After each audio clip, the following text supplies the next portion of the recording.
અરુણાચલ પ્રદેશ મુદ્દે રક્ષા મંત્રી રાજનાથ સિંહે બેઠક બોલાવી છે। વિદેશ મંત્રી એસ જયશંકર બેઠકમાં હાજર રહેશે। સીડીએસ પણ આ બેઠકમાં હાજર રહેશે તો ત્રણેય સેનાના પ્રમુખો પણ આ બેઠકમાં હાજર રહેશે। વિદેશ સચિવ અને ડિફેન્સ સચિવ પણ તેમાં સામેલ રહેશે।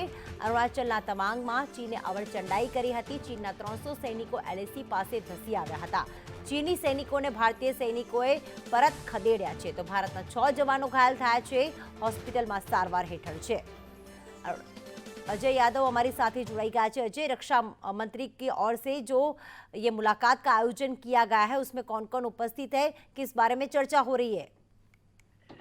देखिए, इसी तौर पे अरुणाचल प्रदेश में जो चीन की तरफ से घुसपैठ करने की कोशिश की है, जिसका भारत के सैनिक जो है मुंहतोड़ जवाब दिए हैं, उसको लेकर के ये बैठक होने वाली है। और उसमें महत्वपूर्ण बात यह है कि अमूमन 2 साल बाद यानी 2020 में जो लद्दाख के गलवान में भारतीय और चीनी सेना के बीच जो घुसपैठ को लेकर झड़प हुई थी, जिसमें 45 से ज्यादा चीनी सैनिक मारे गए थे और 20 के करीब भारतीय सैनिक मारे गए थे। उसके बाद 16 दौर की बातचीत हुई थी और ये सहमति बनी थी कि दोनों देशों की जो सेनाएं हैं वो इनकर्सन करने की कोशिश या घुसपैठ करने की कोशिश या जो यथास्थिति है उसको बदलने की कोशिश नहीं करेंगे।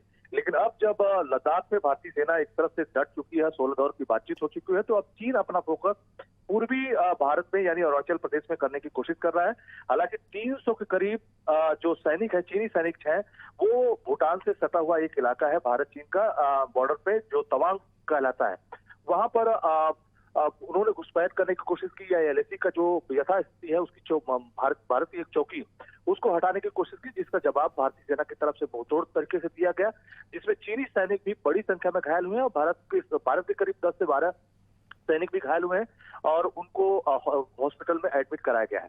लेकिन ये एक तरह से चीन का दुस्साहस है और 2006 में भारत और चीन के बीच इसी बात को लेकर के, खासकर अरुणाचल प्रदेश में पेट्रोलिंग को लेकर के एक समझौता हुआ था, उस समझौते का उल्लंघन भी चीन ने किया है।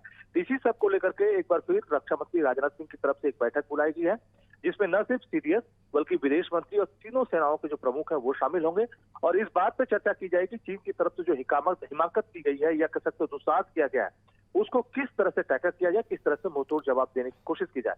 हालांकि भारत की तरफ से इन दिनों काफी डेवलपमेंट के प्रोजेक्ट अरुणाचल प्रदेश पे रखे गए हैं, लेकिन ये जो चीन की तरफ से दुस्साहस किया गया है उसका जवाब किस तरह से दिया जाए, भारत किस रणनीति के तहत आगे बढ़े, इन सब तमाम सारे पहलुओं में विचार विवाद करने के लिए रक्षा मंत्री की तरफ से ये बैठक बुलाई गई है। बिल्कुल, धन्यवाद अजय तमाम जानकारियों के लिए।